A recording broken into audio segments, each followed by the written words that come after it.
And as I'm going up the steps, I hear scuffling, right? So I get on the landing, and there's two white dudes, and they both got knives, and they're stabbing a black dude. Yeah. So I couldn't turn around and run. I had to get him out of that situation. Yeah, absolutely.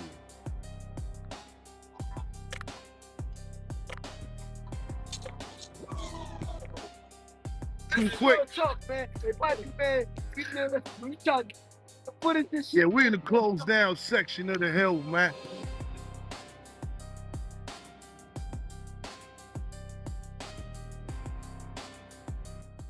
Back to the W number, man. I got my boy Vincenzo, the infamous video over here, bro. Yes, Gonna sir. be a really good interview. A lot of recovery stuff. Walpole, old school Walpole, skin tight, you know, a lot of big names. You know, a lot of things that people can relate to with this one. So why don't you go ahead and introduce yourself and let the people know who you are and where you come from originally. My name's Vinny. I mean, I got a few names: Vinny, Vincenzo. They call me Video also. Grew up in Franklin Hill Projects all my life. Project Born. Yeah, the projects here where I grew up at was it was a nice place to grow up in, man, as a kid. Yeah. At first, you know. Right. But you know, as time went on, things got a little rough up there. But What was your home like inside the projects? probably like it was ordinary single parent home. 5 siblings, 2 brothers, 3 sisters. It was fun in my house, man. You know, my mom, she went to work every day. She was a single parent working mom. Yeah, so most of the time I spent was outside. Yeah. Running around the projects, man, because in the projects, you know, you have hundreds of friends, man, you know? Right. And Yeah, so- what was it like out there outside in the projects? Well, right here. So. You my niggas room, man. All right, please, Phil. Don't see you room, man. Right, I'm working, man. Right here, Yo, no man. bullshit, for real. This is what it is, Niggas man. need to give him a minute of silence, man. It was fun, man. We had a lot of games that we played, sports, chasing girls, climbing trees, doing all kinds of stuff that kids do, man. But sports was a major part of growing up in the projects. What was your favorite sport? What did you play? Football, I played quarterback. What school did you go to? I went to elementary, it was Robert Treat Payne. That was in Dorchester. Middle school was in Rosendale, Washington Irving. Then I went to high school at Boston English High. We also had a community center not too far from the projects called Lena Park. And that's where I played quarterback for Lena Park. We used to play like the Roxbury Raiders, Cathedral Warriors. They had some other teams in Dorchester. The Barracudas. Class of football was that? A? Pop Warner. Pop Warner? Okay. Yeah, Pop Warner. And did you excel at football? That was something that you took pride in? Yeah, I was the quarterback. Yeah, Yeah, quarterback, the staple of the team, bro. Yes, Everybody sir. comes to Yes, be the sir. captain. Yes, sir. I had a hell of an arm, man. I could throw that thing, man. I could throw that football.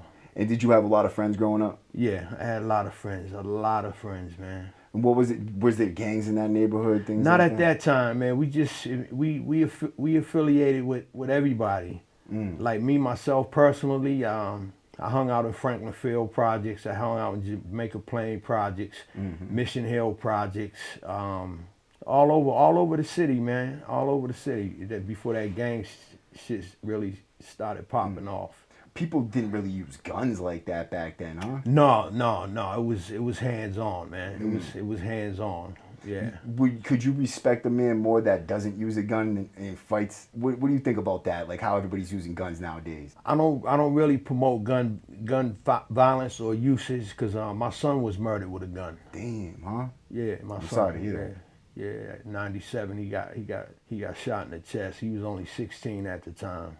Man, damn, I really am sorry to hear that. If you don't mind, let's talk about how that happened and where you were in your life when that happened. I was incarcerated at the time. At the time it happened. From my understanding, man. Well, I know my son as to be a good kid, man. He liked to dress, man, and match his clothes, and you know he tried to be like his dad. You know what I mean? Well respected in his neighborhood. Everybody loved him. He just was at the wrong place at the wrong time. Right. You know, Yeah, that's basically from my understanding, he had a couple of girls that liked him, and the guys didn't like that the girls liked him. That jealousy, envy type of stuff, man. So Let's go way before this happened, before you even had your kids. yeah. You're going to school. Where do you go to? When do you pick up drugs for the first time? Matter of fact. In the projects, man, we used to smoke weed. I think when I first started smoking weed, we used to buy like a nickel bag, about 8 of us pitch in, and we come up with $5 to get a bag of weed, roll 12 to 13, 14 joints. It's a lot of joints for a nickel bag, bro. Yeah, so we had a designated roller. Yeah, that started, in the projects, in the hallway. We used to smoke. We also used to drink wine too. The wine only costed $1 back then. Red Lady 21, Wild Irish Rose, Mad Dog 2020, Night Train, and it was just something to do, something that just we had fun with. Right. It wasn't, a problem. It was just something that we did and we had fun with it. Right. And at some point it did become a problem, though, right? Yeah, eventually, man, as I got older and watching the movies and stuff like that, like movies like Superfly, the Mac, and all that stuff, man, when everybody used to wear Coke spoons on their necklace, and they would put out a little bottle and take a snort. It was cool to sniff cocaine back then, and, So what were you like when you were in school? Were you fighting? And, what was your relationship with your mom like? Were you going to DYS? I went to DYS probably about 3 times. I was what you call an escape artist. I never stayed locked up more than 7 days as a juvenile. Me and my mom's relationship was real good. It was tight. I'm tight with my mom to this day. Yeah, she's the best, man. That's my number one. She's still alive. She just turned 80 years old a couple of days ago. That's my heart. Yeah, congratulations. We always had a good relationship. I got in trouble a lot on on my own, man. It was like I knew right from wrong, but I just chose to do wrong. Right? It's nothing on her at all. It's just on me. And I was missing that father figure. You know what I mean? So I had no male authority in my life. Right. So it got to a point where I did what I wanted to do. I stayed out late as I wanted to. I went where I wanted to go when I wanted to go. What was the first time you got in trouble for? The first time I got in trouble, long time ago. I think my first case I picked up, I was 9 years old. We was in Brookline. We was in a jewelry store, and the lady panicked, locked us in the store. I think it was something like a $200 or $300 ink pen that I grabbed. It was like 14 karat gold plated, and I just had to have it. But anyway, she locked us in the store. The cops came, locked, and brought us to the police station. I got booked. That was at 9 years old. Damn. Yeah, in Brookline. Yeah. So how did you get into crime so young? Well, we had a little shopping mall down the American Legion Highway. Like the projects is here, about 2 miles down the American Legion Highway was a little shopping area that they had a department store called Zayre's. So I remember it. Yeah, so we used to say that, like, the first time I heard about it was like, yo, if you walk all the way down to the end of this highway, you'll be in Toyland, right? So I think it was about 3 of us. We made that hike, man. And when we got to that spot where the stores was, my eyes just lit up, like, and we used to just go in there and just still at first it was just like action hero men, Superman, Batman, and all that kind of stuff. Evil Knievel, the Evil Knievel car, the motorcycle, and all that stuff. Stuff like that. I was attracted to stuff like that. Yeah. What was the biggest song on the radio out then, back in the day? Back in the day, I'd probably say Parliament, Flashlight. I have no idea what it even is, but I'm hoping that somebody watching that's your age will be like, I know that song. Yeah, Flashlight, Roll, Bounce, Earth, Wind, and Fire, a lot of Earth, Wind, and Fire songs. Yeah, music been a big part of my life too. I always loved music, man. Yeah. Yeah, man. So, and it is about a lot of people too. You know what I mean? That's why I even asked. I started just today. I thought about it. I'm like, man, I should be finding out what music was live when they were a kid, Yeah, bro, it because was- that's gonna yeah. bring everybody back. You know? Yeah, it was all instrument groups and singing groups and stuff like that. The Delphonics, the Stylistics, the Isley Brothers. Yeah. Yeah, good music, man. Good Hell yeah. music. Good Real music, right? Yeah, real music. Yeah. So, def- are you doing anything else? Like, obviously, you're robbing stores and shit like yeah, that. What else? shoplifting. Yeah? Yeah, definitely. I was a good thief, man. I was a good thief. I loved it. I was addicted to it. What kind of things were you stealing? I was stealing clothes, toys, costume jewelry, because we had people in the projects that we would sell like household appliances to, like hamburger makers, toasters, hair dryers. Costume jewelry was a big one too, man. We had a couple of ladies in the projects that would buy all that stuff, and that's how we got our weed and our wine and stuff. Yeah, that was hustling. There was also a hustle we used to do called playing the shots. Yeah. Yeah, that's pickpocketing. Okay, talk about it, man. How'd you Yeah. guys do it? Mostly on the trolley. When the trolley's just crowded, you get on the trolley, probably one or two dudes, and somebody would stick, and then you would move. Like bump into somebody, have someone bump into them. Y'all both know who the Vic is, so one would bump, and then one would go in the purse or the pocket. And we did that for a while too. Yeah. And who taught you how to do all that shit? The older guys from the projects and from around the city of Boston. We had some real hustlers, man. It was just to name a few: Quintus, Limus, Richie Gomes, Benny Gomes, Gregory Carter, and his brother Nick Carter. It was a lot. There was even females that played the shots. So. Right.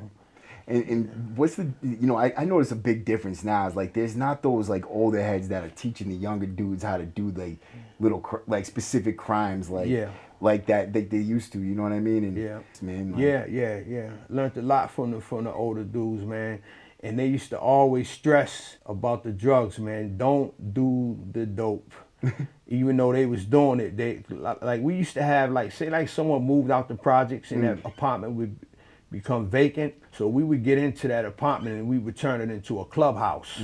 And guys needed somewhere to get high when they were shooting up, the older dudes. And they used to give us $10, $15, and we used to let them go in the room and do their thing. And when they would come out all high and stuff, they would say, man, we don't ever want to see y'all doing this. Like, you know what I mean? Yeah. Because they knew what kind of demon that was. Yeah, they stressed it not to do that. So that kind of kept me away from that needle action. And that's a good point to bring up too, right? Because a lot of I know older black guys will say that heroin was always big in their part of town before it ever hit the white section, and now that all these white people are dying, it's becoming an issue. Right. Well, what was heroin like back then that made this such an issue? I probably would say that the crime. It ended up like the crime got greater. You know what I mean? It started to be a lot of robberies, and most of the dudes that was doing the robberies was shooting dope. Was there people of color dying long before we all knew about it? No, not really. It would be a rare occasion if someone OD'd, man. Right. Yeah, it didn't happen like what's going on right now. Like you would rarely hear about somebody ODing and dying. No, that didn't go on a lot. And what was the, what were people saying when someone actually did OD and die? Oh, it was a big thing. It Yeah. was a big thing. Yeah, it was like, it was the talk of the town. If someone died from an OD, the whole town would know about it. Right. You know what I mean? You know what's so crazy is now it happens so much. People are like, it's just another OD. Yeah. It could be one of your friends, and it's like, well, Yeah. it's not that big of a deal anymore. Right. But it is. It's a life. It's a human life. It is. I know. I can count on two hands probably the guys that I know that OD'd off that fentanyl, and they're not here no more. And I can't wait to get into all the guys that you work with on a daily basis. Correct? You work in a sober home or? No, I work at a men's shelter. Okay. It's not Those guys that where I work at, they're more alcoholics than anything. You know what I mean? Yeah, I mean, it's sad to see all that pain and that long, Yeah. the long struggle, man, that these people go through. Right. We don't have that level of care over there for addict or full blown addict. Okay, okay. You know. So let's get into the first time you committed crime, you get arrested as an adult. I think I'll go to when I was 17, and the first time I got arrested for armed robbery. Mulligan was on that case. Mulligan, we should have known it's gonna be some crazy shit. he was detective. He was the detective on that case. It was a robbery that me and a couple of guys did on Bromfield Street downtown. It was a coin shop / pawn shop. Yeah, got away with the goods and the money and all that. And during the investigation, someone put a bug in Mulligan's ear about me and a couple of guys going around selling gold coins. Oh shit. And that's how he got on my line. So anyhow, so were you robbing safes or something? Yeah, the safe was open. Yeah, the safe was open. Yeah, we took some money. It was like $16,000, gold coins, chains, and a gun. Yeah, I relieved them of their pistol. Yeah, so I ended up getting charged with the gun that we used to do the robbery and the gun that I took from them. Yeah. And so you got caught for both of them, basically from a Yeah, duel. but none of the guns was recovered because we was a little smarter than that to be running around with a stolen pistol from a robbery. So what ended up happening? You get arrested, you go up top? Yeah, I got arrested. It's funny. On a Sunday morning, I believe it was. I was going to get some breakfast food. I had a girl at my house. Told her I'll be right back. And for some reason, I took a pistol with me, a little 22 I had. And when the police seen me, I didn't know that there was a warrant out for my arrest. So when they rolled up on me, they got me. They found the 22 on me. So yeah. Then I got charged a couple of days after that for the armed robbery. Yeah. And so where were you at in your life at this point? How old were you? 17. 17 years old. Were you looking at a state incarceration? Yes. And were you on probation or anything like that? No. I ended up going to Child Street. I stayed in Child Street for 14 months. Charles Street Jail, right? Child Street Jail, yeah. That's the oldest jail in the country, correct? it was, but I mean, it's no longer functioning. Right. They remodeled it and turned it into the Liberty Hotel. Right. And it's on Child Street. And so what was it like going into Child Street? Explain what the building's like, what the place is Child like. Street, man, it was an old brick building, old. The cells, they were single cells, and they had these doors that they close and then turn the key and lock you in. They got to turn the key to let you out. It wasn't none of that electronic shit where they hit one button and all the doors come open. Right. Yeah, so Gave them a reason to call them turnkeys. yeah, exactly. So they had like 6 tiers. And the worst tier to be on was the bottom, which we called the flats, because that's where the mice, the rats ran around, and they had these big cockroaches, man. Oh man, it was off the hook. Yeah. So there was 5 tiers that went all the way up? 5 tiers went all the way up, 5 or 6. What tier were you on? I was on the 3rd tier, the 4th tier. I moved around a lot, because like when you go to court, you come back from court, you might not get your same cell that you was in when you left. Right. Yeah. Were you? Was it all single cells? Yeah, all of them were single. That's the best about those old jails, Yeah. man. And they had 2 sections. They had an annex, and then they had the main part. So when I was there, the Angelos was in the annex. Wow. They was over there in the annex, and I was in the main part of Child Street. I was just a kid too, man. I think back about that, man. I see a 17-year-old kid. I couldn't imagine him going to a jail like that. You know what I mean? So did you ever meet Jerry Angulo or any of them guys? I didn't meet him, but we crossed paths going to court and coming back from court, stuff like that. Yeah. That was a whole different era when you were growing up, man. Yeah. Like the mafia and things like that. You ever have any run-ins with those guys? No, other than like getting cigarettes and stuff like that. That's about it. I done business with them. Yeah. Did they do big business and shit? Um, I wouldn't say big, but they you need something to do. Right. You know, right. if you're in that type of life and you like hustling and people coming in and out of your cell and you doing business and Right. some people are addicted to that. But yeah. I was just curious to see if they were still doing things behind the wall, like if they had power like that. Well, no, see, in Child Street, I wasn't like with any of those guys upstate, but in Child Street, they was fucking somebody coming there with a $200 bill and couldn't get out. They bail them out. Word. They was bailing out dudes, man, that they didn't even know. Black, white, didn't discriminate. They just couldn't believe that someone was sitting in this jail with a couple of $100 bill and couldn't get out. Yeah. So they built a lot of dudes out of Child Street. That's some solid shit. So Yeah. how long do you end up doing there, and then what ends up happening when you get out? 14 months. I did 14 months in the Child Street jail. I copped out to a 6 Concord. I went upstate. Yeah. Damn. So that was 1983. And how old were you when you finally copped out? 18. 18 years old. Just an adult. Yeah. Barely. Yeah, I got what they call a Concord sentence. I've heard all about them. So explain what a Concord sentence is. A Concord sentence was you would be eligible for parole sooner than you would with a Walpole sentence. So I had a 6 Concord. A six Concord, I do a year and be eligible for parole. So I already had the year in, so I was eligible for parole off the rip. But I still had an ongoing case. So I wasn't. They wouldn't parole you with a case open. What was the atmosphere like in Concord back then? It was a respectful place to be. Yeah. It was respectful. It wasn't a lot of violence. It was a lot of sports. Dudes played sports, worked out, and basically kept to themselves, man. How much time did you end up doing on your bid? On that 6 Concord, I ended up doing probably 4 years and like 6 months. I wrapped it up. I never made the parole. Yeah.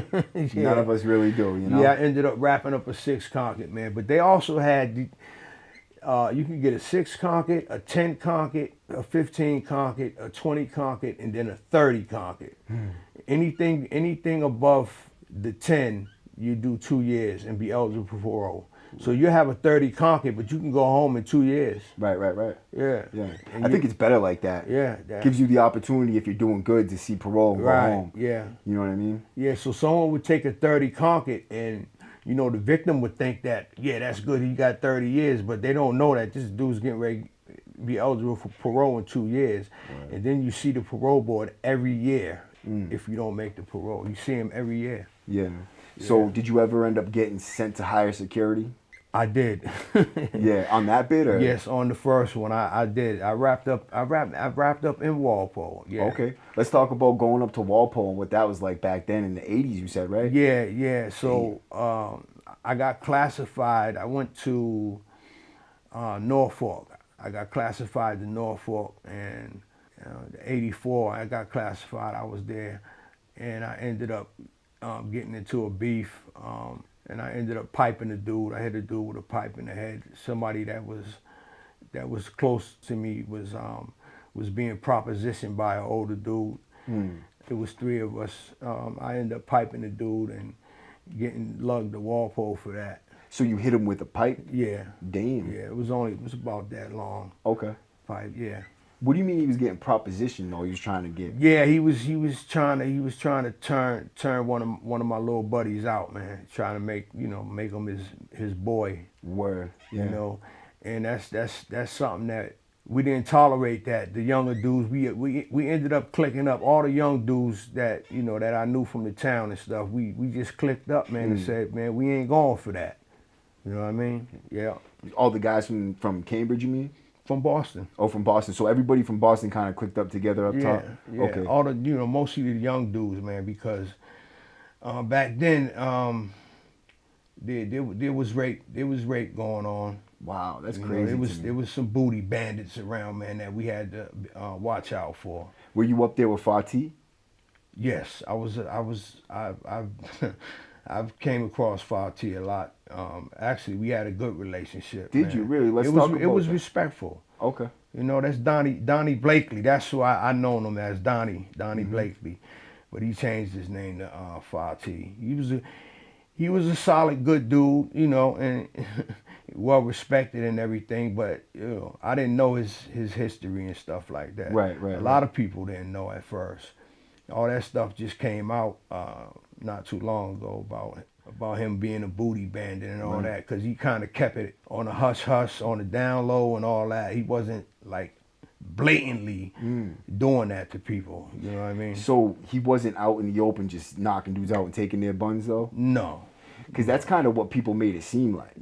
Well, when I was around him back in them days, it was more finesse. You know, he had a finesse game. Right. You know, then something just clicked in him, and he just started getting brutal with it. You know what I mean? He wasn't like that at first.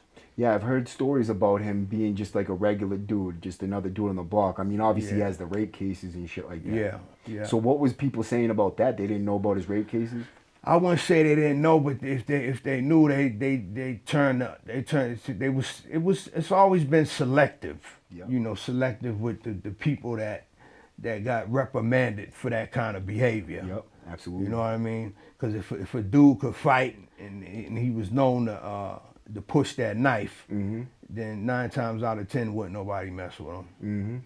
They'd talk about him, but they'd talk behind his back. Right, and he was a dangerous dude, You know, not for nothing, right? So that's the reason why he had a green light, you know, to be in population. You know what I mean? Because if you go see him, you know what you got coming. So you know what you got to do. You got to kill him. Yep. You know what I mean? So what was his relationship on the block with other guys? Did you notice? The same. You know, everybody, you know, was respectful. I never seen him just out and out just disrespect a person. You know what I mean? Because I mean, he can get it just like anybody else. Word. You know what I mean? But it wasn't like dudes was, you know, calling him out or calling him a skinner. Right. In relation to Fati, I know Skin Tight was up there. Yeah. That was kind of his boss, almost basically, right? Yeah. He kind of had him on a leash, right? Yeah. Well, I wasn't with all them at the same time.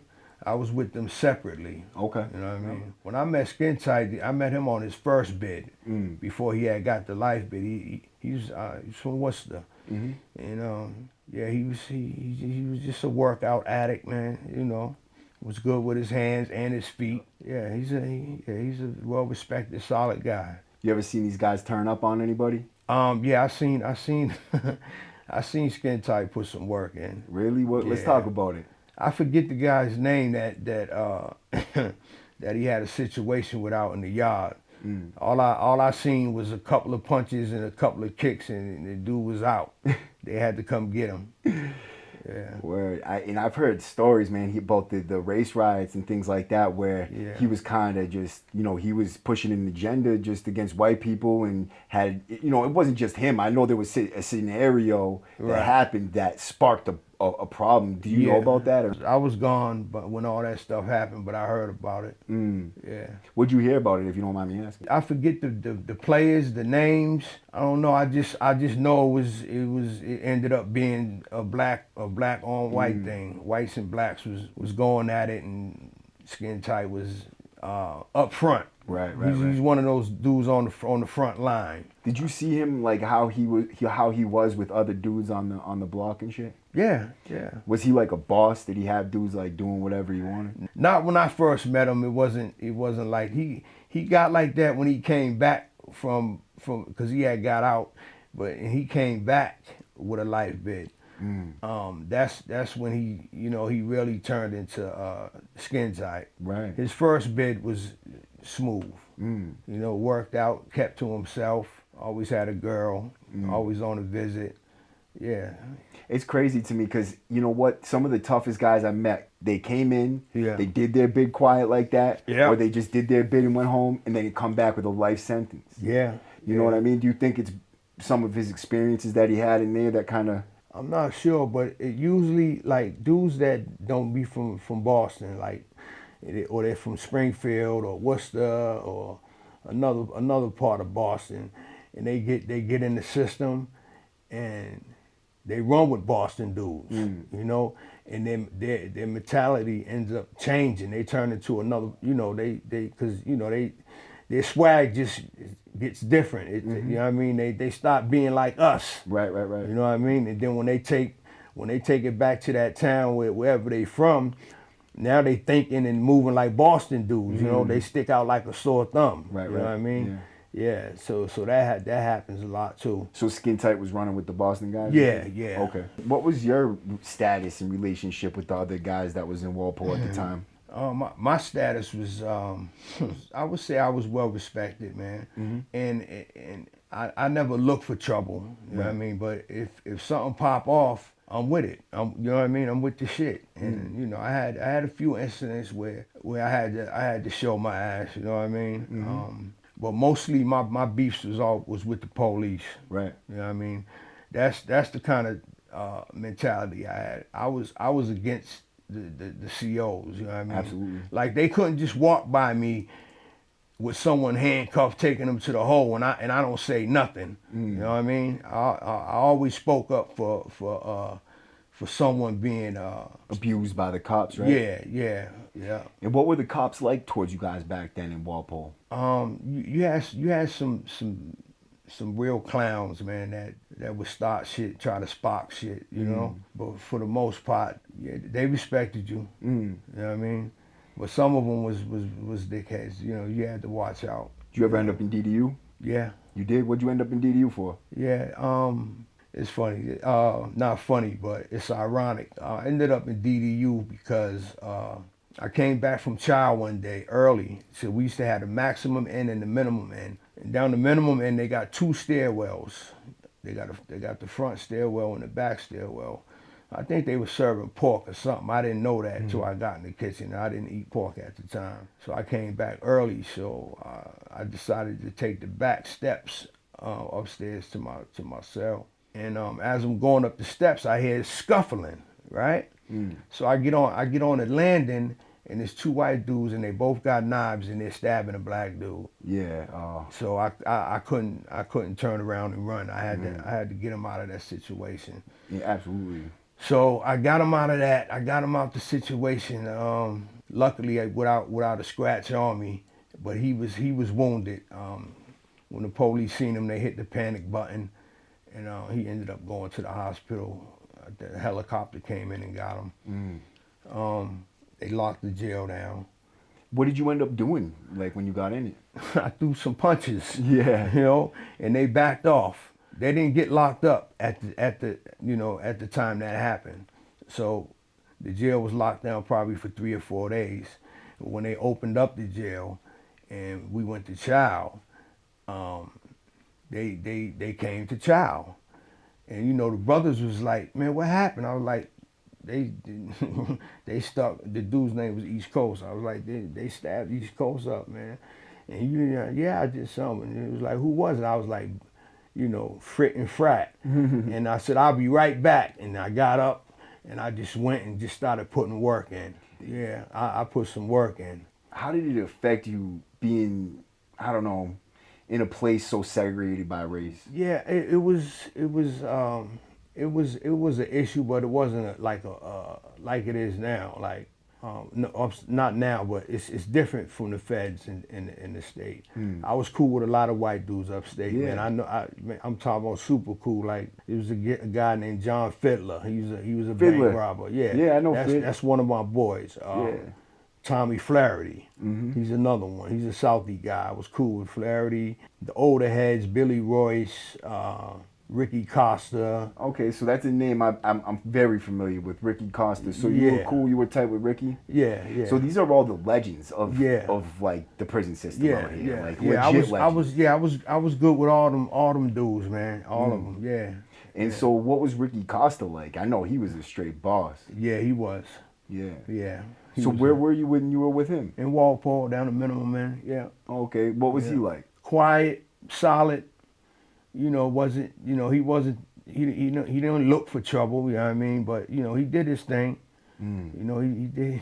He was well respected. I wasn't around when he put his work in, but I was around when he was on his chill out stage. Yeah, you know, he had already put the work in. Okay, You know, yeah. because they had all them dudes had got shipped to the feds, man, in the '80s, and they had just started coming back probably in the early '90s. They had started coming back. Someone filed a class action and they brought all them dudes back. What was I remember hearing Ricky Costa and somebody else kind of cornered Skin Tight at one point. Yeah, I did hear. I heard bits and pieces about that. See, in it was '99 was the last time I was in upstate. The last 20 to 18 to 20 years I've been in the feds. Okay, yeah. So you did an 18 to 20 in the feds? No, I said the past 18 to 20 years I've been in the feds. Okay. Like I haven't been upstate since '99. I wrapped up in Shirley Max in '99. Okay. It was from a different bid than that, right? Yeah.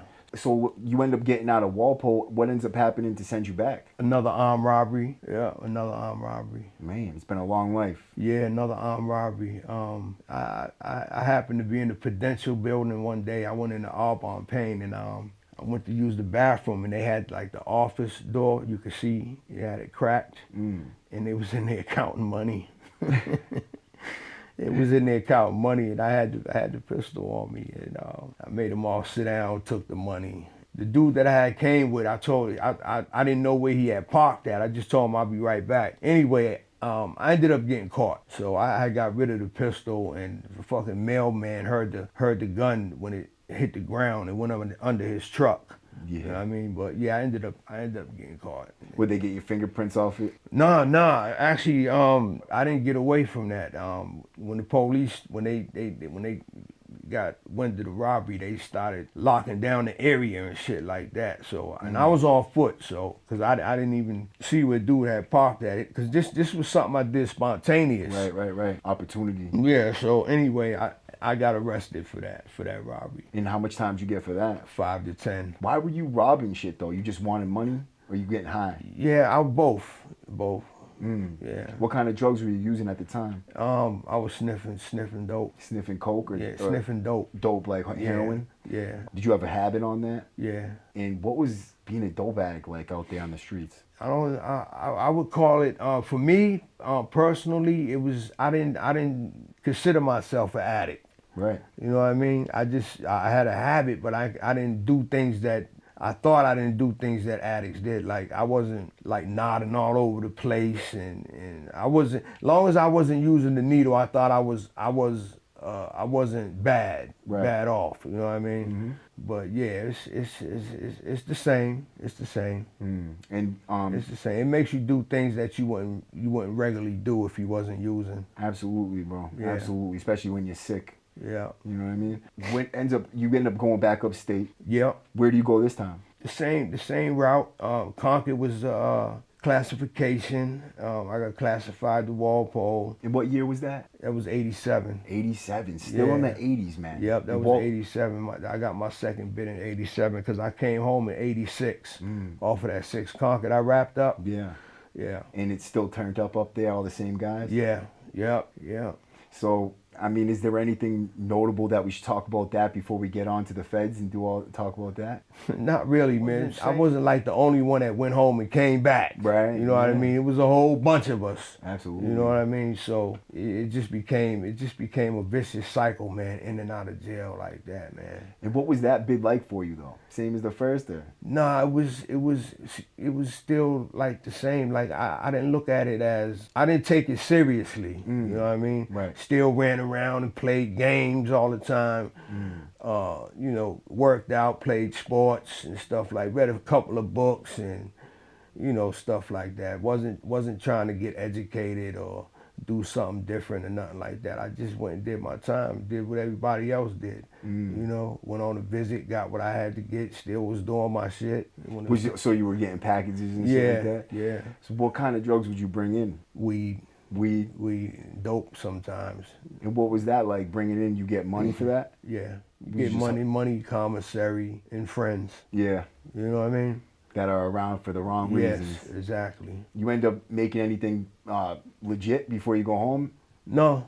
No. No. I didn't really plan like to change. Yeah. You know, I stayed the same. I always said I'm not coming back. You know what I mean? But yeah, if nothing changes, nothing changes. Absolutely, bro. Yeah. So you get out of there. What are you doing when you get out on the streets this time? And what's it like getting out after that bid? After that, like I said, if nothing changes, nothing changes. Like I said, from being, cool with, a lot of dudes that was from Charlestown and Southie and stuff like that, I got interested in banks.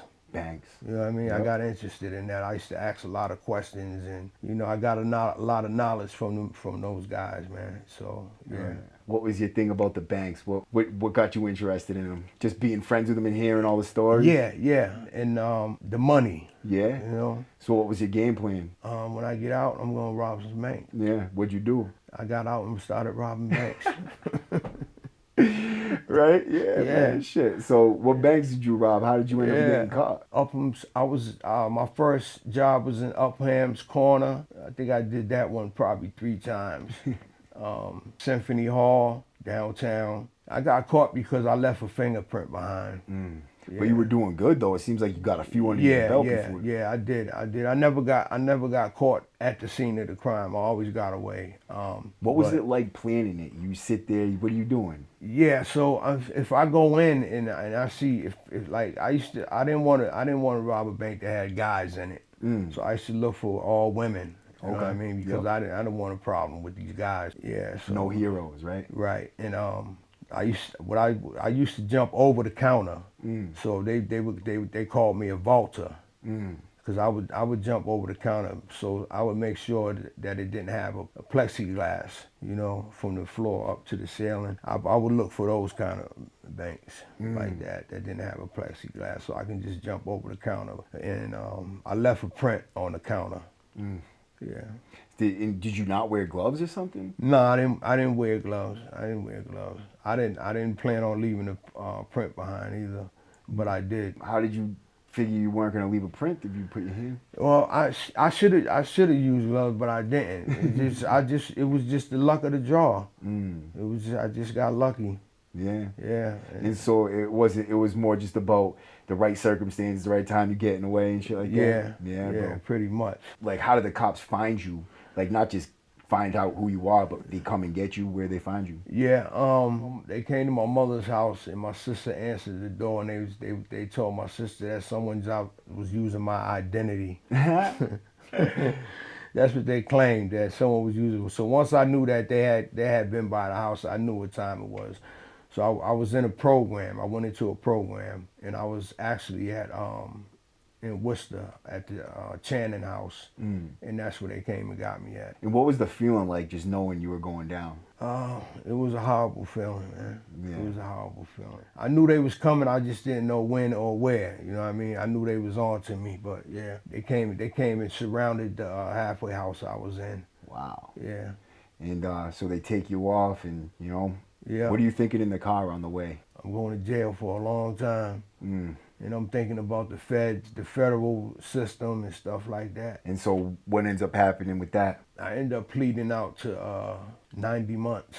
Damn. Yeah, that's what they gave me, 90 months, man. That's 6 years and some change. Yeah. So I didn't do bad on that first go round. No. Because no one got hurt. I didn't use a pistol. I just jumped over the counter and had an ill demeanor. Yeah. That's all. Right.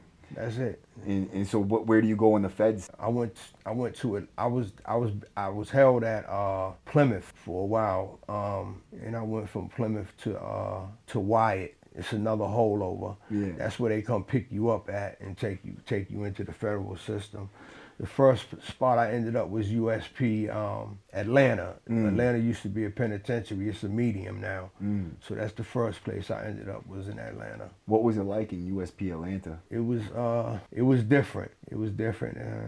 Dudes was walking around with Coach belts and Cartier glasses and Cuban link chains, and yeah, that's how they was doing in USP Atlanta. Damn, so they had it all worked out down there. Yeah, it was only 3 other dudes from Boston there. Wow. 3.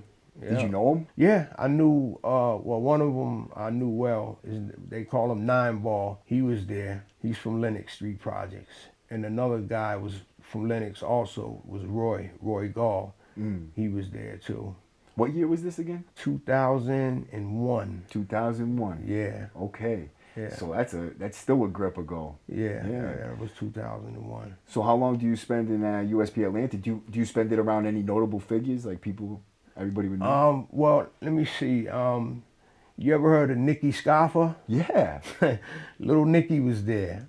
Oh shit. So what's he like? He was playing tennis. Tennis. They had a tennis court there. Get the fuck out of here. USP Atlanta. Yeah, he used to play tennis with another guy. Nicky Scoffer was there. There was a revolutionary dude that was married to Tupac's mother, Mutulu Shakur. He was there. Wow, that's Matter of cool. fact, he got a daughter. He got a daughter by Tupac's mom, Mutulu Shakur. Wow. I worked in the laundry with him. Good dude. There was another guy from New Hampshire. He was revolutionary too. Charles Manning, I believe that was his name. So how long do you end up spending there? Stayed in Atlanta probably for I think maybe 2 years.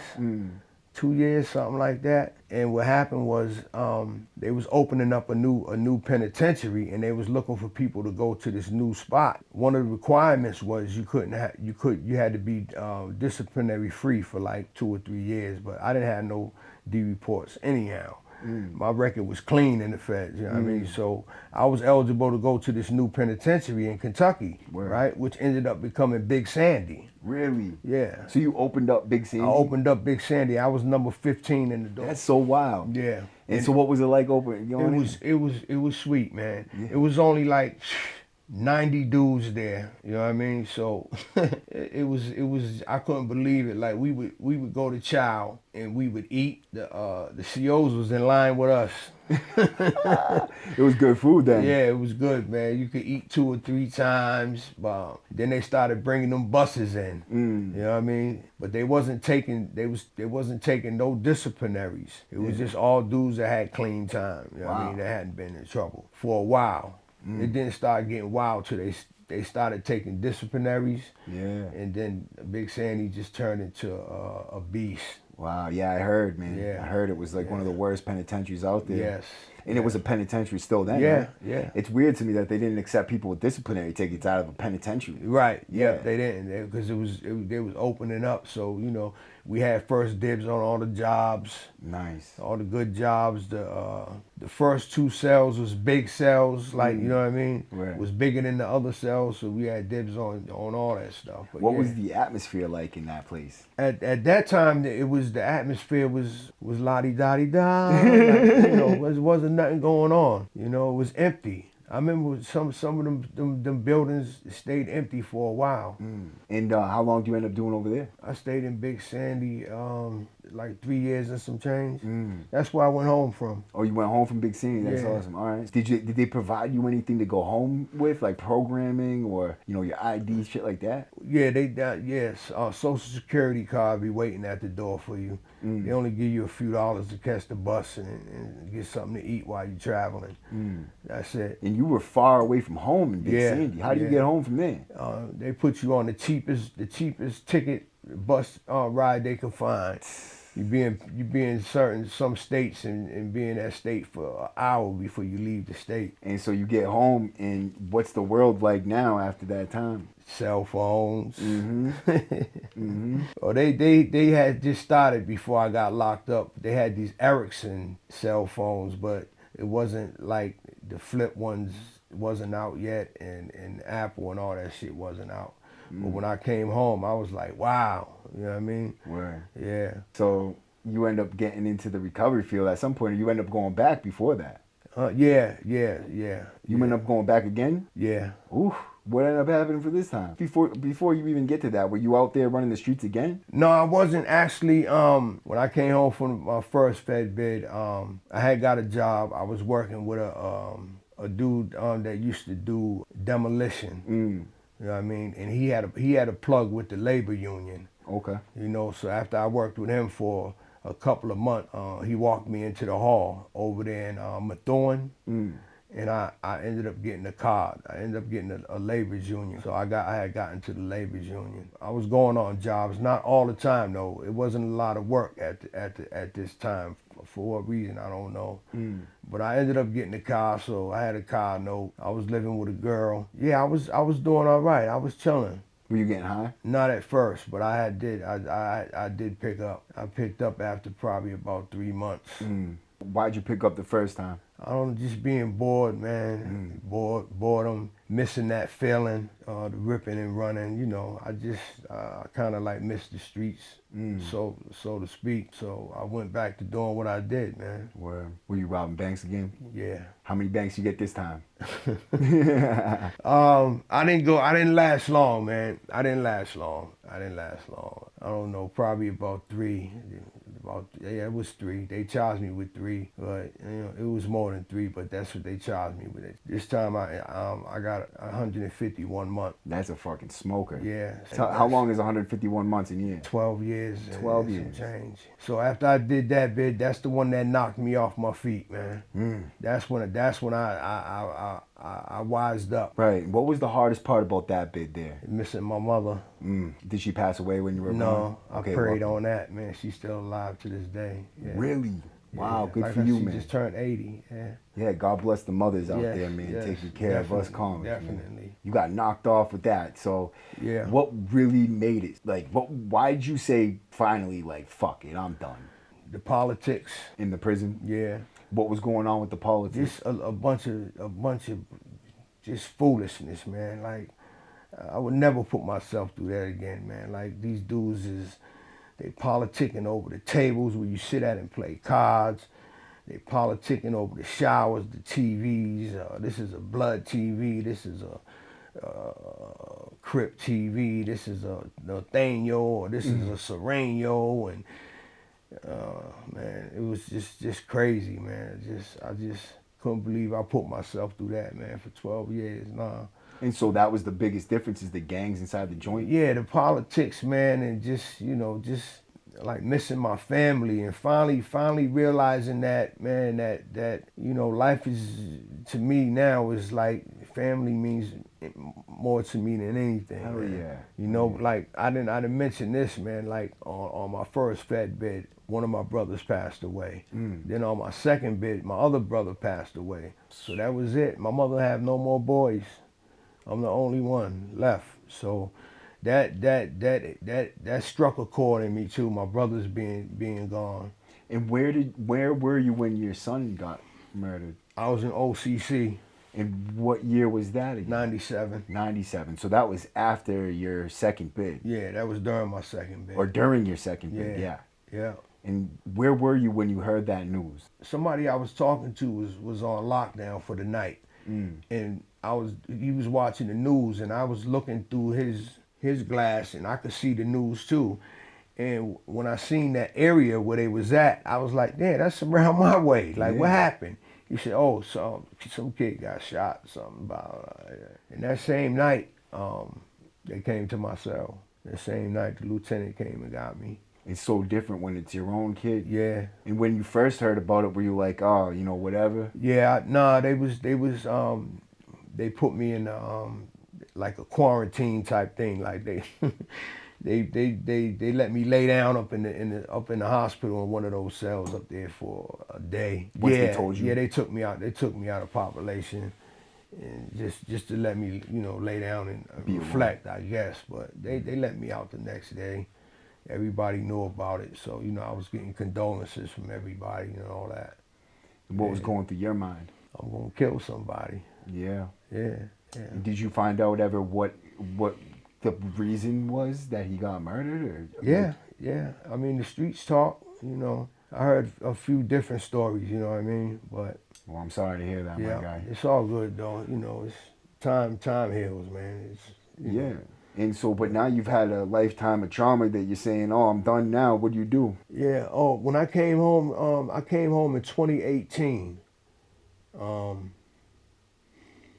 And I just had enough, man. I had enough. I said I got to go get me a job, and the first thing I did, man, I seen a few dudes that was working for the city that been where I was at. You know what I mean? I'm saying, shit, if they can do it, I know I can do it. You know? Hell yeah. So this was my plan. I go down City Hall, and I just start walking around there, man, and finding, you know, where the people at that hire for these kind of jobs.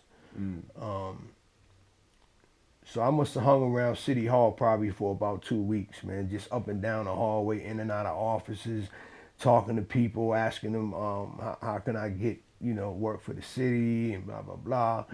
And so I did bump into this one guy, and his name was Danielson Tavares. I'll never forget him, man, because he helped me out, man. Daniel Tavares. Okay. Yeah, he was Cape Verdean kid. He was I forget what his position was, but he asked me if I had a civil service number, and I said, nah, what is that? He said, well, you need to have a civil service number in order to work for the city. You can get it at 1 Ashburn Place. And he said, you get your civil service number, come back and see me. You know, he said, I'm in the office 603 on the 6th floor. I said, okay, sure thing. That day I went over there to 1 Ashburn Place, and I think it was a week after that I received a civil service number in the mail. And I went to him, and I think it was 2 months after that I was working for the city. How important was it to have that one guy just to look out and tell you what you needed to do real quick? Yeah, it just made me look at, you know, things differently. Like some people will help you. Yeah. You know, I mean, if you meet the right person and you say the right things, you can get out, man. And me and him just had a conversation. We just had a conversation. He was like, well, what are you doing in here? I'm like, I'm trying to find the people that's doing the hiring for the city. Right. Yeah, and that's when he asked me if I had the number. So he knew the people I had to see, and he walked me in there. Yeah. And so now you're working at a shelter for the city, right? Now I'm working at the Salvation Army, man. And what's it like men's working shelter? It's good, man. I get to help some dudes, man, that's down on their luck, man. It's good. I feel good about doing that. Yeah, you know bro. what I mean? It's keeping me out of trouble. 2018, I came home. What is it now? 2020. I'm going on 7 years, man. Yo, long congratulations about that too, bro. Fact, man. That's not easy, bro. No, it's not. No. Yeah, man. No, this the longest I spent on the streets, man, and all that time since '82. Could you ever imagine yourself going back now? No. Right. No. Well, I hope you stay free, bro. Not at all. What's a lesson before we wrap this up? Like, what kind of lesson? What words do you have for anybody watching right now that's going through something like you? Just believe in yourself, man. Believe in yourself. Do the footwork. There's jobs out there, man. Like I said, you get a civil service number. They send you papers in the mail to go on job interviews. You never know who might pick you up. Park and recreation, water, sewage, and all you need is a civil service number. It don't matter about your Corey and all that. You know, you can get a job. You know, there's jobs out there. You know, and if you're struggling with addiction, you know, go to a detox, man, and go to further treatment after that. Did you ever go to detox? Oh, of course. And just real quick, I mean, how did you end up getting into the detox, and what was it like for you? I got clean. I went to Boston Medical Center, Project Assert. They sent me to Fall River. From Fall River, I went to the Hope House, graduated from the Hope House, and ain't looked back. Word. So it can be done. Word. You know what I mean? It can be done. Well, And dudes coming home from jail, and you know, you it gets better, man. All you gotta do is just, you know, don't pick the drug up, don't pick the guns up, and do some footwork, and you'll make it. You can. If I made it, anybody can make it. I used to drive around in that truck and see dudes that I know, and they couldn't believe it. Next thing you know, they was working for the city. I got like 6 dudes, man, that I know for a fact that I influenced, man, and they're doing good. Bro, it's contagious. It's Yeah. contagious doing it, bro. I feel like I just enjoying what I do so much. It's contagious. Everybody sees it. They know I love this shit. Yeah, And they're like, exactly. man, I love this shit. You know. Yeah. So yeah. I appreciate what you do too, man. When I first seen your podcast, I said, you know, I was like kind of envious, man. You know what I mean? Just hearing y'all talking, like, because I know I got a story to tell. I might not get it across like I'm supposed to, but there is a positive side to my story. Like, you know, I was a guy that couldn't stay on the streets no longer than a year, you know, and I'm going on 7 years. Word. So it can be done. Absolutely. You know, if you're homeless and you need somewhere to stay, come to the Salvation Army in Cambridge. I'll get you a bed. You know, you don't have to be on Mass Ave and sleeping on the streets and stuff like that. Yeah, you got to start somewhere, but it can be done. Absolutely, It bro. definitely can be done. Thanks for having me, man. Absolutely, man. I appreciate you coming on and sharing your story, your experience, strength, and hope. And I wish you the best of luck, man. God bless you, bro. Thank you. Let me send a shout out, man, to a couple of dudes, man, that's still struggling up there. Jeff Brittle, I wish you the best, brother, man. If you could ever see this, man, I want to see you come home, Jeff. Really, that was my partner, man, and he's been gone for a minute. So I just want to send Jeff a shout out, man. I love you, brother. Absolutely, man. That's about it. And for the rest of you guys, you already know what time it is, man. You could subscribe and become a member for $2.99 and support something great. I'll see you again on the next show, man. Man, I appreciate everybody for showing up. I appreciate everybody for hitting that like button, subscribe, share this video, and tell your friends about the W Number podcast. We're going on up. Let's get this money, baby. W Number. Rec spaces, a chapel, a gym, all eerily empty at MCI Concord, the medium security state prison along Route 2 that has housed incarcerated men for around 150 years. That is until just a few weeks ago. They have all been removed and reallocated, reassigned, and reclassed to different facilities throughout the Commonwealth. We also did the same with our correctional staff that were assigned to the facility. The correction department is working to take useful items remaining here and distribute them to other facilities. The state says the closure is saving up to $16 million annually and $190 million in upkeep that would have been necessary at the aging prison. MCI Concord has been operating at about half capacity. But as Massachusetts works to cut down its prisoner population, officials say this closure is emblematic of a new approach to criminal justice. Reducing crime, and I think in the end reduces folks that are returning to our correctional facilities. So I think the work that we've done with reentry and our programs really prepares people well. On January 1st of 2024, the Department of Correction reported a statewide population of just over 6,000. That's compared to nearly 11,000 in 2015. Officials said closing this facility eases staffing shortages. Even with a shrinking population, staffing needs are growing. We deal with a population today that has got significant substance abuse issues and significant mental health issues, and those challenges require additional staff to make sure the services are provided. The future of this property isn't entirely clear, but the door is open for potential redevelopment. In Concord, I'm Matt Fortin, NBC 10 Boston.